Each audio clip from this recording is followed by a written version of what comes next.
Hello, everybody. How are we doing? Another Chips Tea Party, and yeah, this is about premonitions. So it's this afternoon. After I got back from work and stuff, I was beginning to look into all of this kind of, and it's really interesting. It is really cool. So as ever, what I'm going to be doing is going through some of the kind of the most famous, I suppose, premonitions that people have had. Get your thoughts.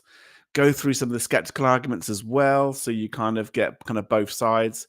And yeah, let me know your thoughts, your feelings, whether you've had any kind of weird and wonderful experiences, because fully enough, some people have, whether that doesn't need to be like some major event, but some people have apparently foreseen or got a feeling that something's happened, something bad has happened, and then later on they get a phone call. It turns out something bad did happen, or they've dreamt that somebody died, and then they find out that they did. So all of these are kind of linked into this idea of premonitions, I suppose. There are lots and lots of kind of psychological arguments for it about the how and the whys, and how people are seemingly able to kind of, what's called precognition, in terms of being able to kind of foresee the future in some way, shape, or form. So, but before we do that, I'm going to say hello to. I'm trying to say hello to as many people in the chat as I can. Weird Fox Lou, thank you so much. You were obviously the first one in the chat. And for about 10 minutes, I thought it's going to be just me and Lou, or just be chatting away in the chat because there was nobody else here. So good evening to Weird Fox, to Sarah Bowman, to Mystic, to Dark Vale, good evening, and Diane, and Mike O, and Caroline, good evening, and Nachu Haunted, I can never say that. Kaz Scarlet, good evening. If I said Sarah Bowman, no. I think Ghost, good evening. Bumps into things in the night, hello. And who else have I got? I probably will miss people. I apologize if I miss you. Spange, good evening. Who else have I got? I'm just going to go down the chat. Roger Bowman, hello. And Hammertoe, hello to you.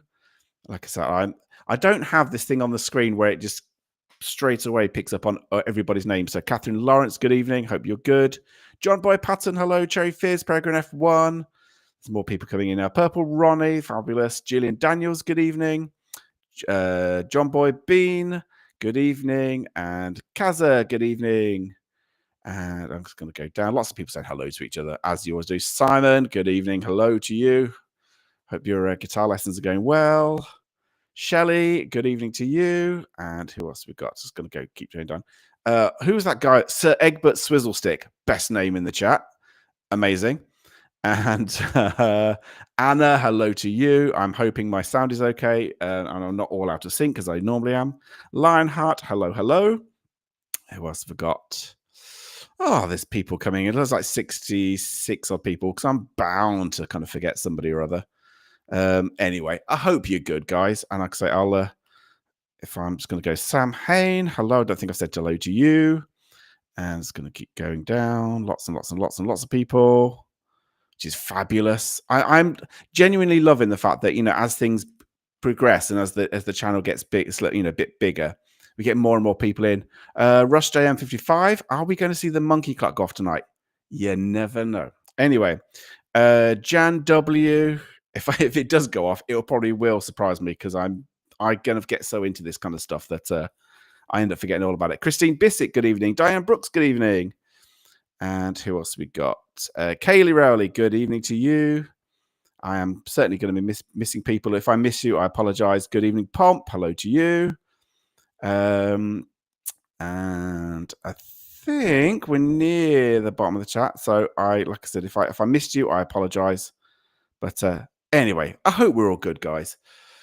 So let's have a look. Oh, so everyone's kind of saying hello. Beautiful. Do you know what? Genuinely, and I'm not just saying this because you guys are in here, but genuinely, I think we've got a really nice community with this channel. Similar to obviously other channels and debunker channels and things like that. But I do think, as things going on, and with the kinds of guests I have and the kind of conversations I have, it's lovely actually that there's so many people who have very similar mindset, kind of quite skeptically minded, but also want to believe in the paranormal as well. Anyway, hello. Right, so I suppose with this kind of conversation, because I'm going to go through some of the cases, and so the most famous person, which I'm sure everybody has heard of, is this chap. And this guy is Nostradamus. Um, Born in the 1500s, I think 1503, something like that. This guy is meant to have been a seer and has apparently foretold a number of things. Like my background, it looks kind of cool, doesn't it? Anyway, he's meant to have kind of foreseen the Great Fire of London, the French Revolution, the uprising of Napoleon Bonaparte and Adolf Hitler. He's meant to have seen the atomic bombs being dropped on Nagasaki and Hiroshima. He's obviously foretold 9/11. So Nostradamus is, I think, the most famous person who's supposedly been able to foresee the future. He is not without his critics, obviously, because we'll come on to this a bit later on. Nostradamus's predictions were famously very vague and very much open to interpretation. Looks like Beardo.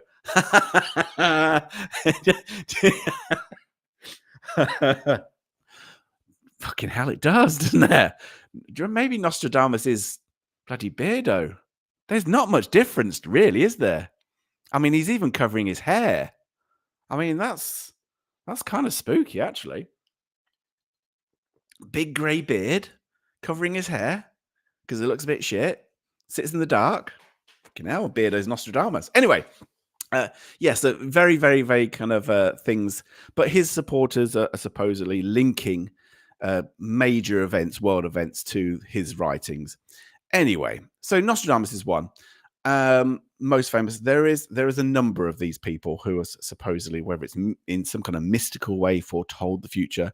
This darling creature is, for those that don't realize, this is a lady from Bulgaria called Baba Vanga, a blind mystic who I think lost her sight I think she was involved in like a tornado when she lost her sight. Anyway, so Baba Vanga, even though she died in 1996,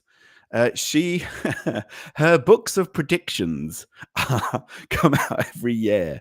It's amazing. So she obviously predicted major key things that are bound to happen every single year, apparently. And so this is apparently some of the things that she supposedly was able to predict was the death of Princess Diana, the sinking of the Russian submarine Kursk. She predicted 9/11, same as Nostradamus did, apparently. And what I do find interesting is that, anyway, she was born in 1911. She died in 1996. And one of the things she was able to foresee was the date of her own death, which was the 11th of August, 1996, apparently. And for a little fun fact for Baba Vanga, in 2125, she predicts that Hungary will be the location of first contact between humans and aliens. So look out for that, kids. And in 5079, it's the end of the world. So it's just the end of everything. Everything stops in 5079. So thankfully we won't be around for that. But yes, Baba Vanga. Again, her books very, very popular. And if you look on the websites of things, there are predictions that she made for pretty much every single year. Really, really interesting. Anyway, I think all submarines sink, some just don't resurface now. Anyway, so there's those two. I think those two obviously are the most famous. Now there are loads. I will try to go through some of the ones that kind of like common on the internet. I'm not some kind of massive expert on premonitions and things like that, but some are really, really interesting. One that I want to talk about next is a guy who wrote a book, and this chap was, I think it's on here. See if you can work out what he apparently predicted. So this is the book. It is called Futility by Morgan Robertson. Now, take a look at the front cover and see if you can work out. Now, it doesn't take a genius to work out that Morgan Robertson, who wrote this book called Futility in 1898, seemingly was able to predict the sinking of the Titanic. Now, his book, which came out obviously 12 years or so many years, 14 years, I think, actually, before the sinking of the Titanic. So this involved a British ocean-going liner called the Titan, Well done, Jan W, for recognizing that. Absolutely. So this book was called The Titan. It's very close to the Titanic. One of the things it did was it sunk in the North Atlantic, just as the Titanic did. It took a glancing blow by the side of the ship, which caused it to sink, just as the Titanic did. It didn't have enough lifeboats in the story, just like the Titanic. There are a huge number of very spooky similarities between this book and actually what happened in the Titanic disaster. So I do find this kind of very interesting. Obviously, some people have said that this is an example of premonition, that he was able to he was able to foresee some kind of obviously major event that happened so many years afterwards. And obviously the critics of it and he himself said that he dismissed that basically, and he said it was more down to, he sounded well done, Jantam. Oh no, thank you, Tim. He said it's more down to basically his understanding of ships, and he was able to put it into his knowledge of ships and shipbuilding, and but I suppose in a way, some people could say that with the advance of technology at the time, maybe it was only a matter of time before something bad happened.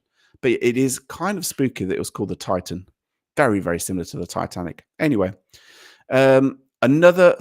obviously there's a big famous case, and there's many, but this one kind of rings a chord for me.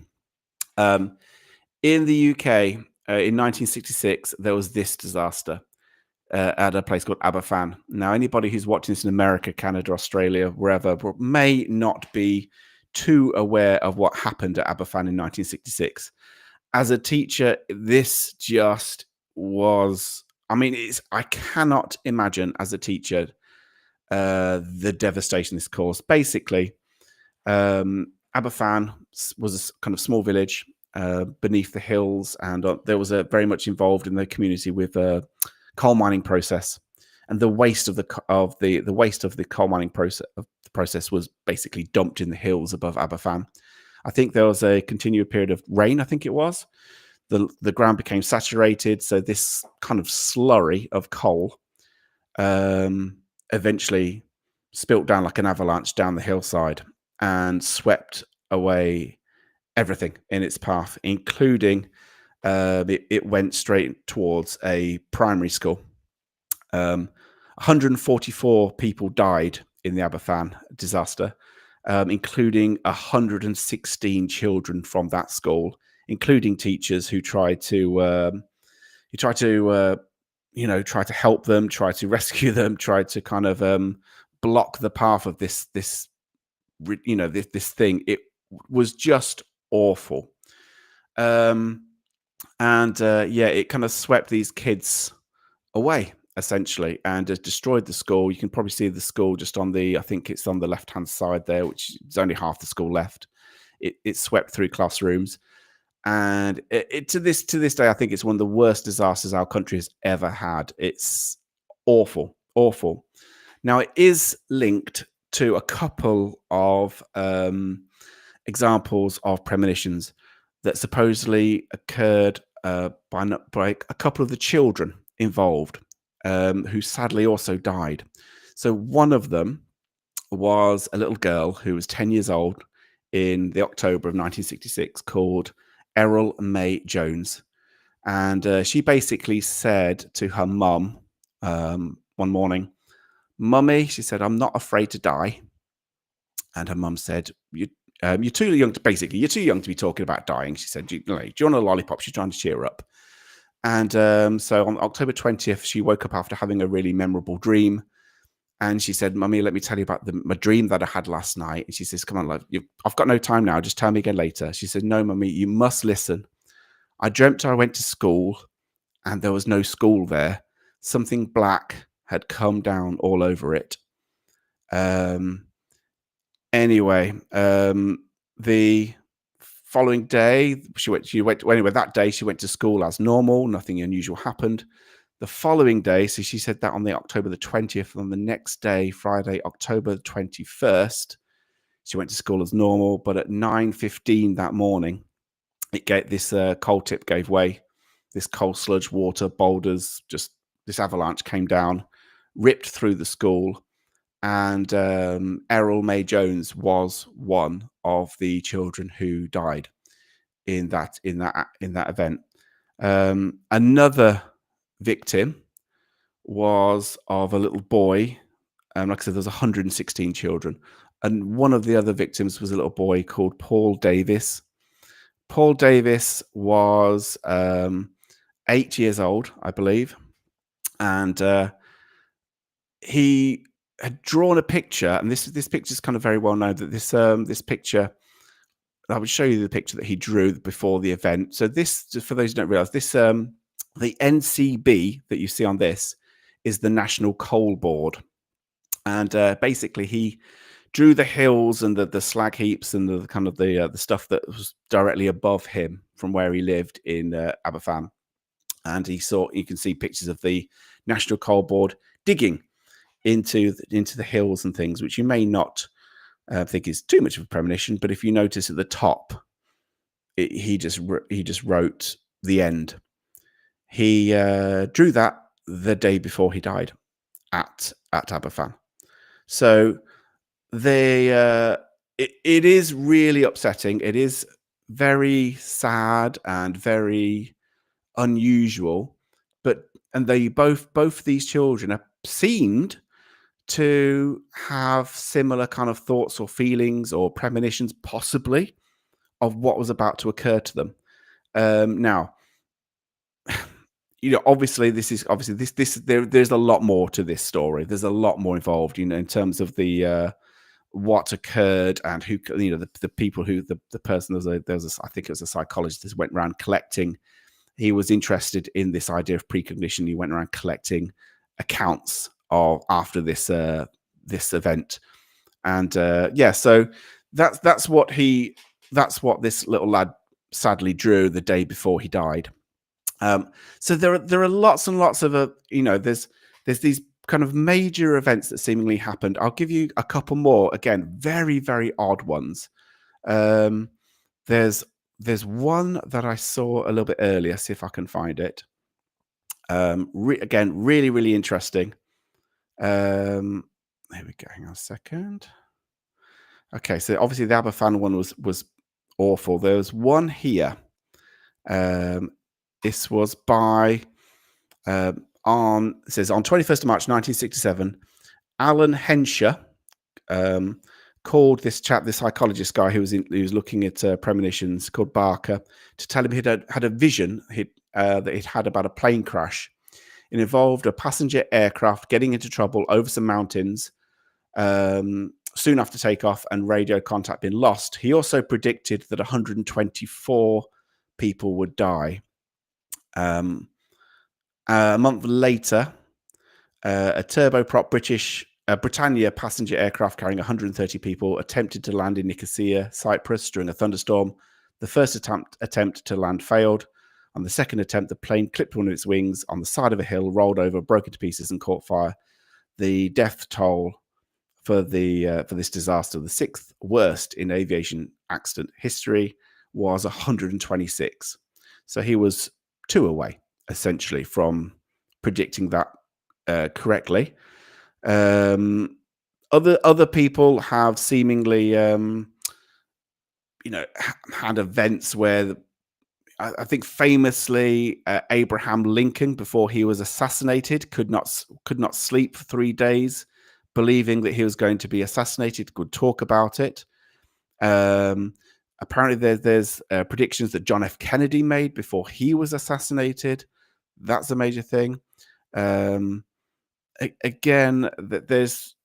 there are so many accounts like this. It's just bizarre. Basically, it is bizarre.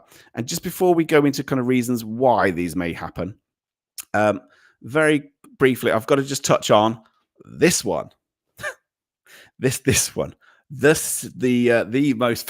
famous Simpsons episode, apparently, where this kind of spooky premonition that they filmed this episode of The Simpsons where Donald Trump is going down an escalator, and then so many years later, Donald Trump is seen going down the escalator in exactly the same way, with exactly the same kind of shirt and tie and the same kind of boards and things. But I hate to break it to you, this was debunked. This was absolutely debunked. This is not from a Simpsons episode. This was from, this is uploaded on YouTube. It was a 90-second little clip that somebody had made in 2015. And this clip came out a month after the real event where Donald Trump was going down the escalator. So as much as it's great to think that the Simpsons can magically predict the future, no, it can't. So yeah, I mean, and some of the other things is just, I know they've kind of tried to link lots of things to the Simpsons, but yeah, we're not buying that one. That one has been debunked by, I think I read this one. I think there's a website called The Skeptic, and yeah, this one's been debunked. But you see this everywhere. People talk about the Simpsons being predicting the future, but yeah, unfortunately not. Right. Yeah. So there's a few. I could talk about so many more. There's so many more people that apparently have had weird and wonderful premonitions, whether it's plane crashes, whether there's people who have predicted, like there's so many. If you ever look online, there are so many accounts of people who have had a dream, then the next they dreamt that their grandfather had died, and the next day they die, or they've or that they're thinking about, as this whole idea, which is we've talked about in the past, where for some strange reason you kind of stop dead in your tracks, and something terrible has happened, but you don't know what, and then you find out that at the time, you suddenly went cold, for instance, during the middle of a regular activity, that something bad did happen at that particular time, at that particular moment. So what are the explanations for it? So I'll quickly go through some of the skeptical arguments for it, and then I want to get your thoughts. What do you think? Do you think there's anything in this whatsoever?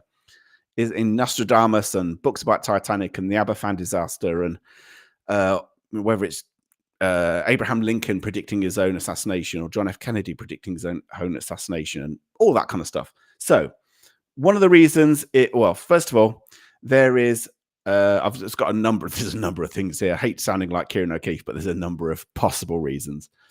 Number one, skeptics will basically say that there is zero scientific evidence for precognition, for premonitions. They also say that it is what's called mental confabulation. Essentially, you are making this stuff up after the fact. You are kind of constructing this stuff. They obviously talk about vagueness. Nostradamus was very vague.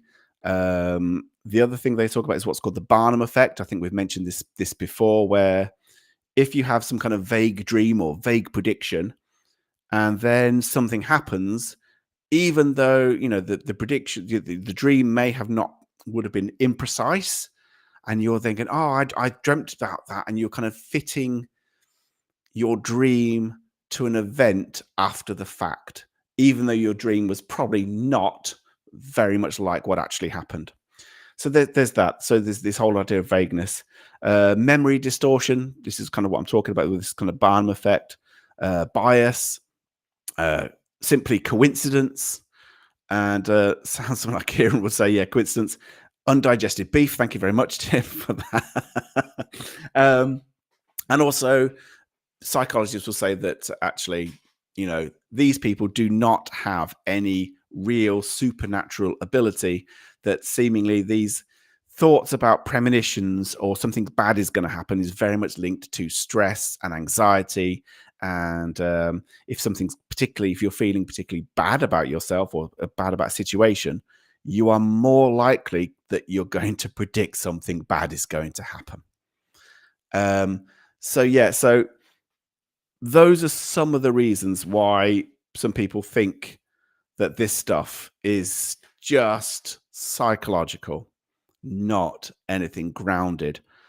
But like I said, but what do you reckon? So I'm just going to open up the chat. So get your thoughts and theories. Remember, I want this to be mainly about you guys. So let's get an overlay on here so I can take a look at what the hell you guys are talking about in the chat. Let's go back. There you go. So start telling me, what do you think?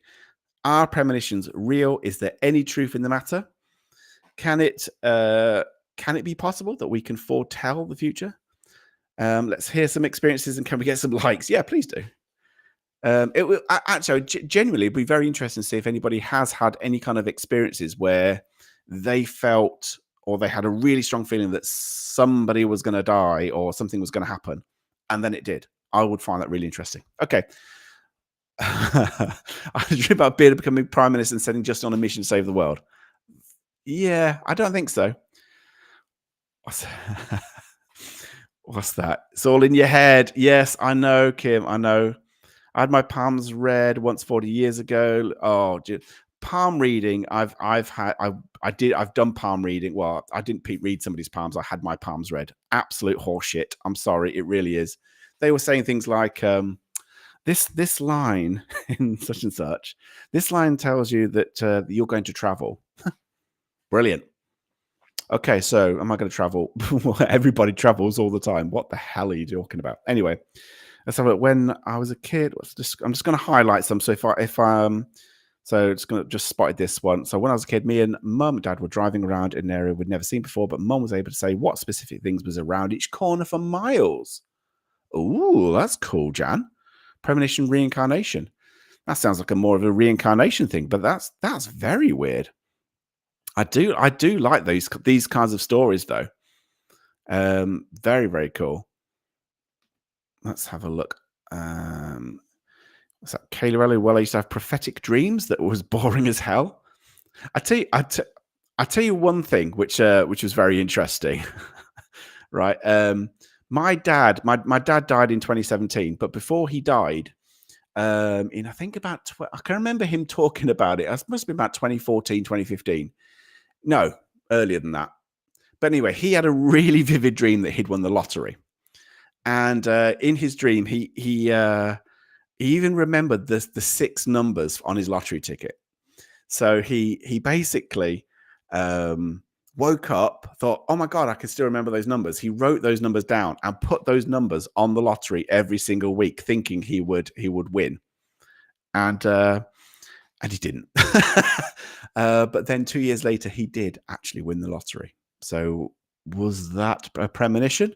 Or I don't know what the hell you'd call that. But yeah. So he did actually win, but not with those numbers. Anyway, let's have a little look. So Bean says, absolutely believe people can have premonitions. I'm doing a live on the Kozyrev. Oh, Jesus, I've got to say Kozyrev mirror experiment later on. That's seeing into the future and more. That's cool. That's really good. Let's have a look. Like I say, I will I'm not kind of keeping up with the chat, but I will try and get through as many as I can. So my hand was shaking at home when my granddad died. I was about 13 years old. Couldn't explain it. Showed my 6 siblings and my parents. Later found out my granddad died at that time on that day. That's mad. That's crazy stuff. So I love all that kind of thing. I think they're just a lot of coincidences. Yeah, they are. I mean, I think I do. I mean, like the Aberfan thing, I do find that really, really interesting, the Aberfan thing. But if you were living below that kind of slag heap of shit and it's hanging above your village, yeah, maybe you might not think you're going to die, but it's not a good thing to have looming over your village, is it? Basically. So is it just likely that's, the people are going to worry about those things? I think it probably is. That's that weird Fox Lou. That's that saying, I have really good gut instincts, but wouldn't call them premonitions. Yeah, I think actually people kind of, would probably favor gut instinct rather than it's being a premonition. So yeah, that's actually, a lot of people may think that a gut instinct is a premonition. Oh, Peregrine F1. You need to give a bit more detail, Peregrine F1, on this one. I had 2 premonitions that actually saved my life. Both were very specific. Tell us more. Tell us more. Sixth sense is a possibility. Oh, Jesus, double cab. My palms red. Took me ages to get that paint out. Jesus. Oh, God almighty. So this is, I know that the chat's going really, really fast. So Kaylee Rowley, when I was 8, I used to dream that I would go next door and have a smoke with the man next door, but it was a different person. When I was 20, I moved next door to a pot dealer and went for smokes. There you go. There you go. Not a world event. We'll take it. Let's have a look. What's Roger saying? Like I said, very much open to interpretation. Some people see something, others will see nothing. If it helps you get through, then why not believe? Yeah, I think there's a matter of some people thinking that it's down to faith and what they believe. I get that. It depends how skeptical you are with this kind of stuff. The idea that someone can see the future would indicate there is someone controlling everything, and therefore there is no freedom of choice. Yeah, that's horrible, though, isn't it? Thinking that you'd like to think you had choice, but is everything just predetermined? Exactly. What's that? Those fish from Christmas crackers were weird. Those prediction ones. I know. I did see the comment about the fish that kind of wraps itself up. They're crap. Them. I used to think they were real when I was a kid. Let's have a look. I could direct myself and my siblings to a restaurant that we wanted to eat at without ever being in the city before. It was Bristol, not the easiest cities to navigate, but I managed it unaided. See, Anna, that's really odd. How do you explain that? How do you explain that? Or have you just given up trying to explain that? Very, very weird that. A friend died on their birthday, which I find odd. Yeah, I mean, sometimes coincidence is an amazing thing. I will just go back to my dad again. My dad died in July of 2017. A couple of years prior, I had found information about his grandfather, who he never knew and never met. And I found, these family tree kind of websites. And I basically found his granddad, which he never knew. He knew his name, knew that he died in the First World War, but knew nothing else. And I managed to find the cemetery where he was buried. Years later, I told my dad where I'd found him, where his cemetery was. And my dad went to visit his grandfather for the first time at the cemetery in, I think it was Holland, the border of Holland and Belgium. And he went there, had a photograph taken, and the date of my grandfather's death was exactly 100 years before the death of my dad, if that makes sense. So he died in 1917, in July of 1917, and my dad died on exactly the same date in the July 2017. So weird. My dad has a photo of it, and it is weird. It's exactly the same day, but just coincidence, I suppose. Let's have a little look. Mad Paranormal Investigation. Sorry, just ranting there. Podcasting community here at first. I predict that when we go to East Drive next month, we are going to get activity. Oh, I do hope so. Let's have a look. Nitageddon, good name.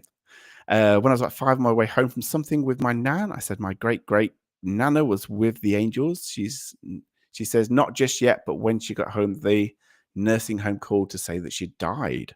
Wow, that's cool.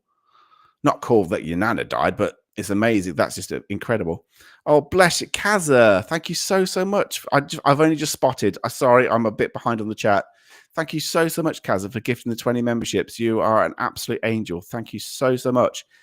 If you got obviously one of those gifted, please say thank you to Kaza. She's an absolute star, an absolute angel. So thank you so much for that, Kaza. Bless you.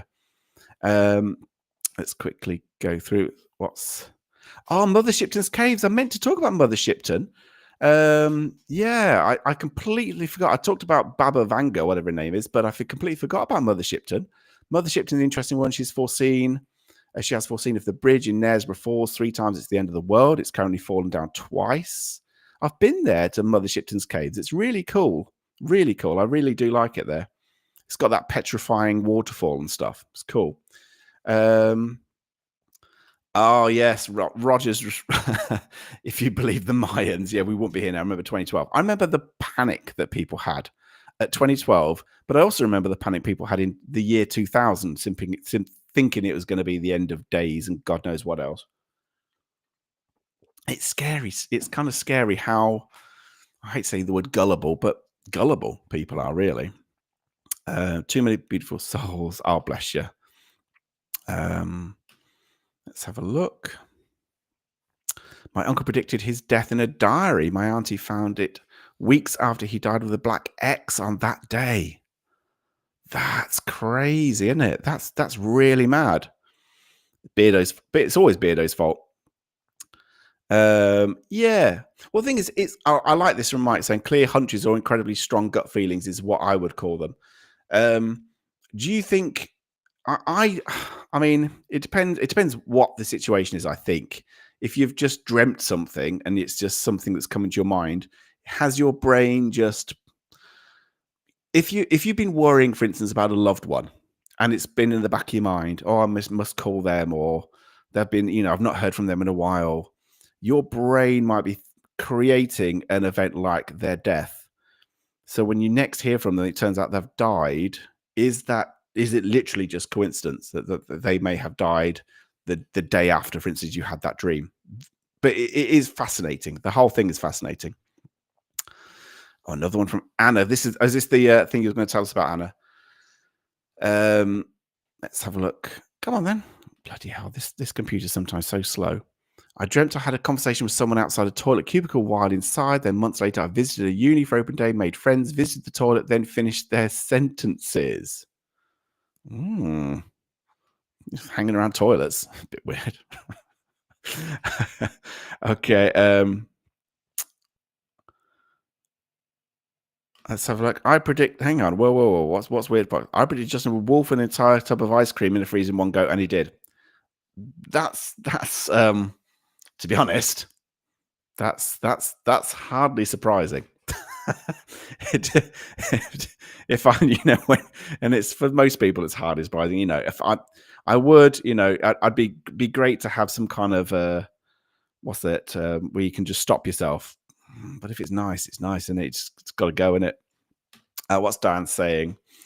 A very long time ago, I woke up shouting, "The man in the van is going to shoot himself," only to turn the news on and saw a hostage situation with a minibus in London, resulting later on in the night. Ooh, there's more to that, Diane. That's very odd. Good evening, portal to the paranormal. 1st of December, my dad passed away, 1987. He said before he died that those children had come to take him, along with his old Navy pals. There are lots and lots of stories about that kind of thing. Similar kinds of stories about that kind of stuff. So way back in 1992, we lost Frankie Howard. When the news broke, for some reason, I thought of Benny Hill. A day later, he was discovered dead. I think I killed Benny Hill. Sorry, everyone. To be honest, I never liked Benny Hill. I always thought it was a bit creepy. But, some people still love Benny Hill. I don't. Let's have a look. I dreamt that my friend died, and 2 days later, in a very unusual way, that he died at the time. Unusual that he had died the time I had the dream. Amazing and weird. I just said Diane just saying that the person you dreamt about had actually shot himself. It is bizarre. It is bizarre. This whole thing. I mean, I'd still like to get, I do love these little kind of quirks and stuff of what people have experienced. I used to be on, what's that, CB? A friend dialed what they thought was my number, one digit different. I ended up ringing a phone box and somebody answered who happened to know you.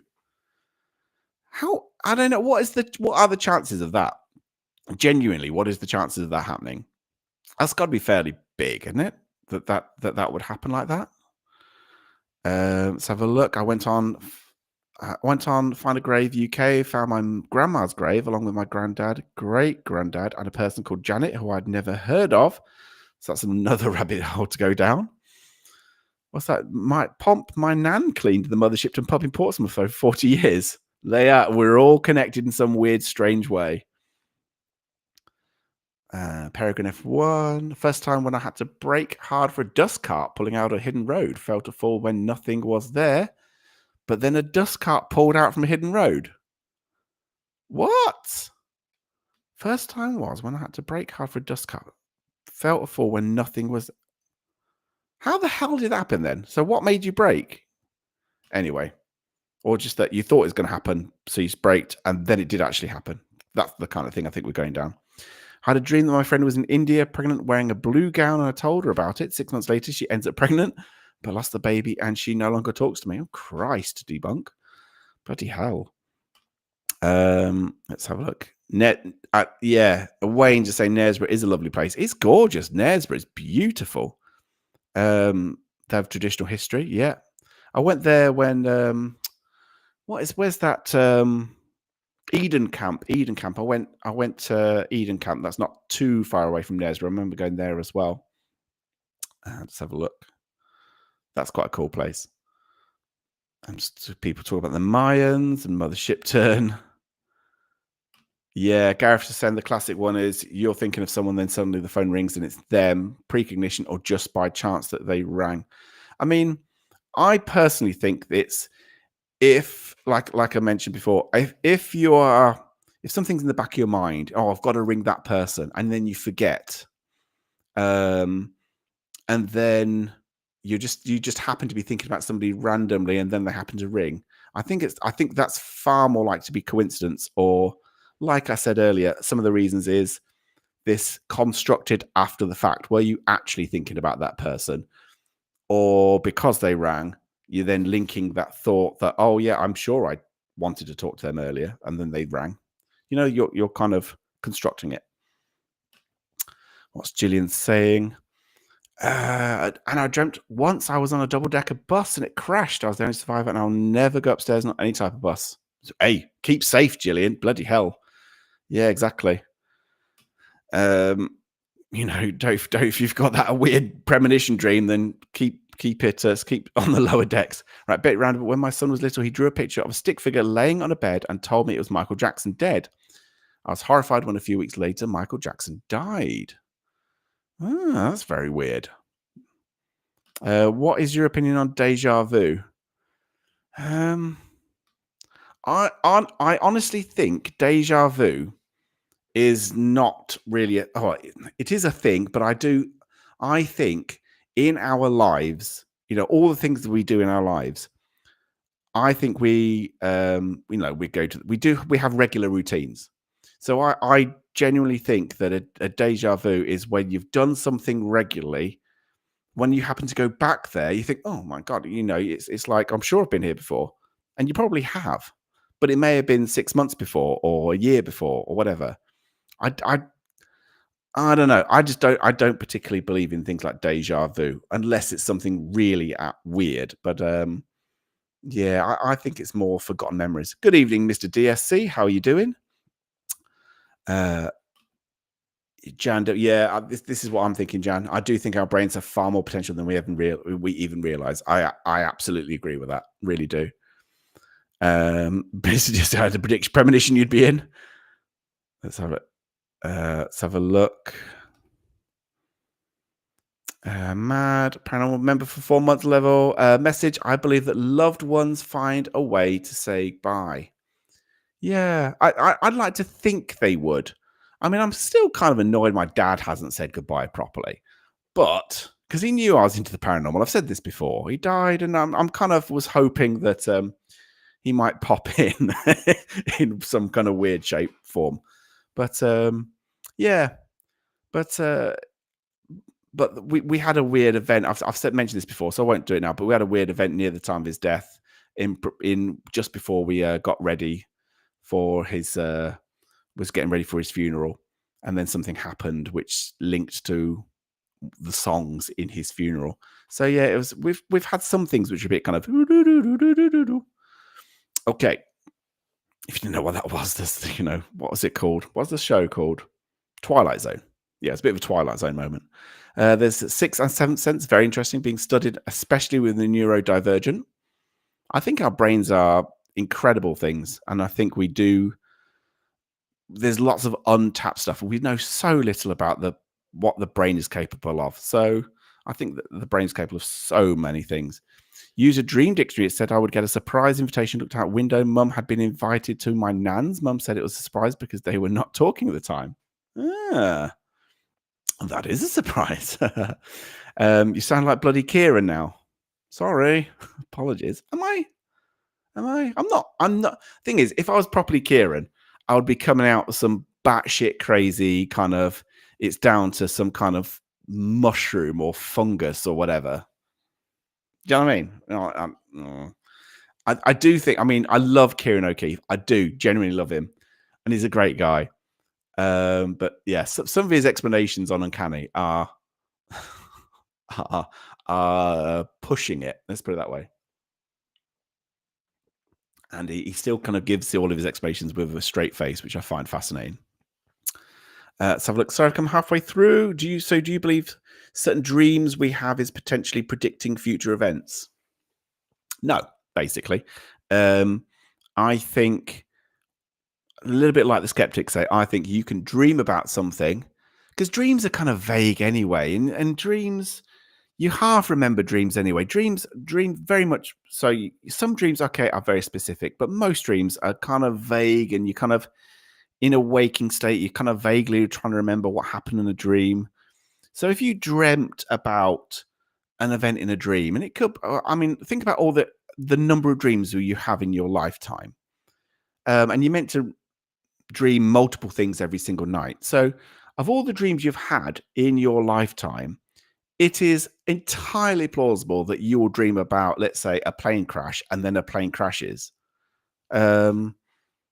And then you go, oh my God, I dreamt that. I predicted that. Well, actually, no, it's just one of thousands and thousands and thousands of things that your brain conjures up every night. And I think people, like I said, I personally think that we link stuff to events, that, and they may not necessarily correlate. But tell me if I'm wrong. I'm not a psychologist, but that's just what I think. We used to work in London when he was younger. My dad used to work in London when he was younger. He used to pet a dog that got on the same bus as him. One morning, the dog wouldn't get on. Dad stayed with him, worried. The bus crashed. That's weird.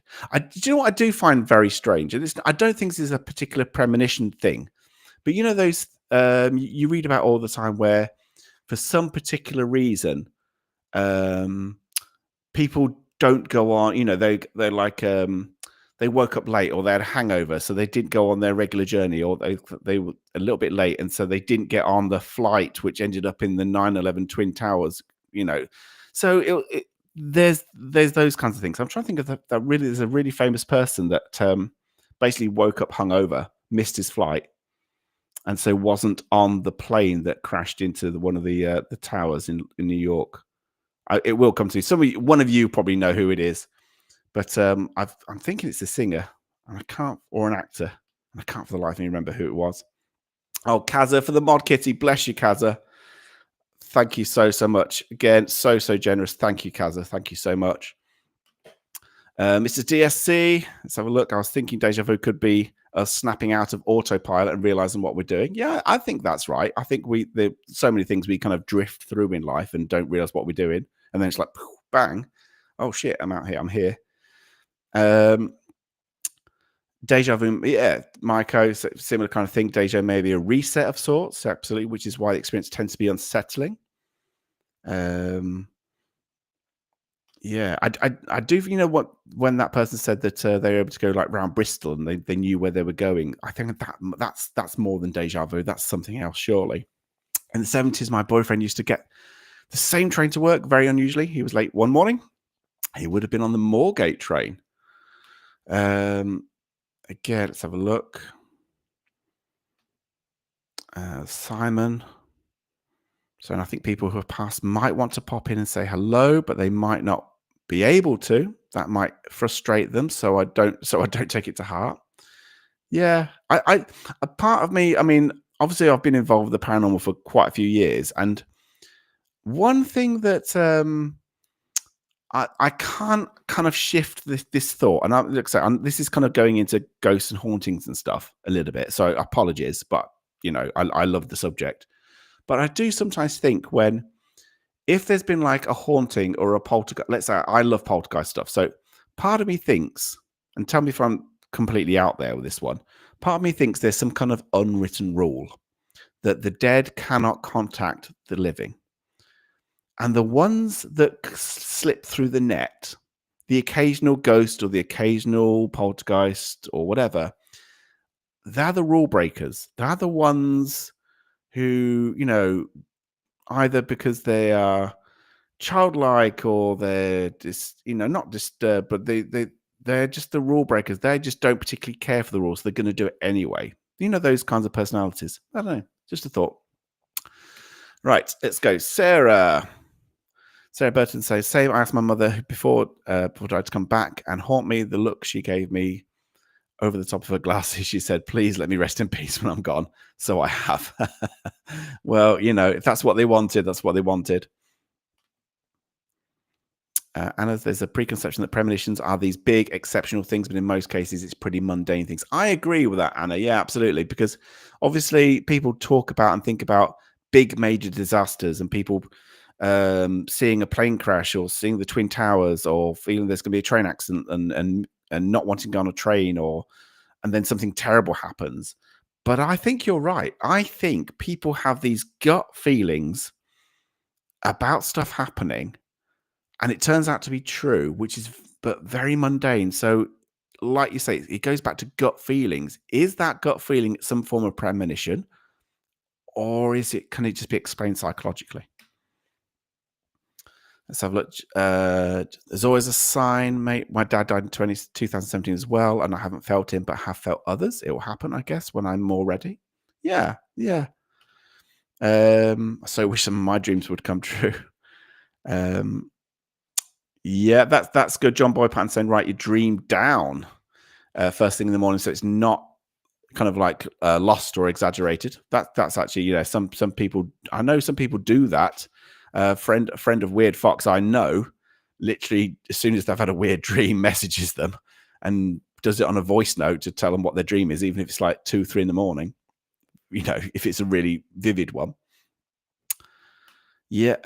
So JT saying Harry Houdini made a promise to his wife that if he died before her and there was an afterlife, he would make contact with her. She held seances for years after Harry died and he never made contact. Yeah, isn't that the one where they had like a keyword for each other, didn't they? A particular word that they had to come across with, and he never did. Shame, really. That's it. Thank you, Purple Ronnie. That's the one I was thinking about. Seth MacFarlane was meant to be on the plane that hit the first tower. That's who I was thinking of. I knew it was somebody. And I remember listening to that story thinking, Jesus Christ, I think they were kind of hungover, missed the flight or whatever. But yes, that's the one. That's the one. Let's have a look. So, to come to think of it, my premonitions did increase during my teenage years. Oh, I wonder if there's anything to that. Very odd. Let's have a look. I know I'm a little bit behind the chat, but hopefully I'm not too far behind the chat. Remember that guy that was supposed to be on the Titanic? He gave his ticket to someone else the day it sank. Says he knew something bad would happen. Ah, cool. I always think about that guy who lost the bet, in the film on the game of poker, and he lost it to Mr. Dawson. Jack, not Dawson Toller. Jack. Anyway, what's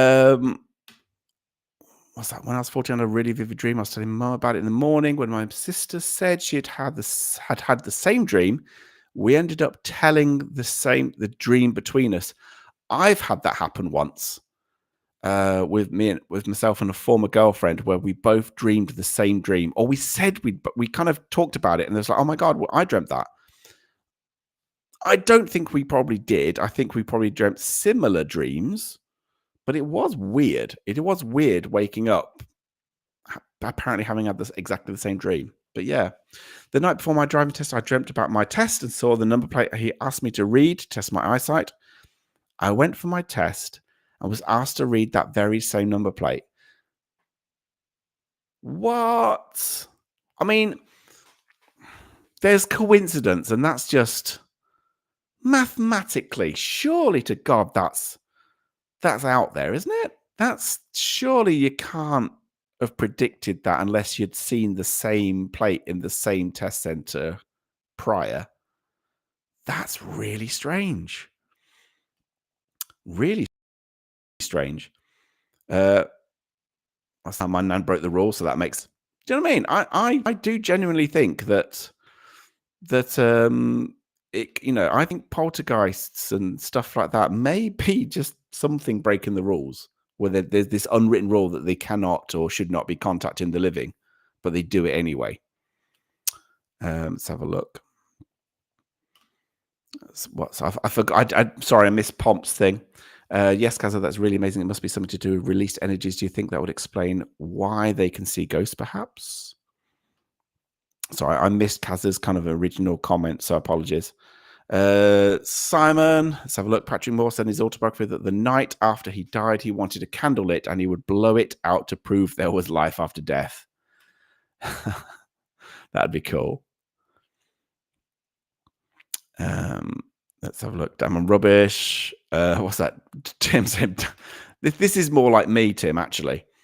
Down on rubbish. Apart from a bit of deja vu, I've bugger all. No funny dreams or experiences.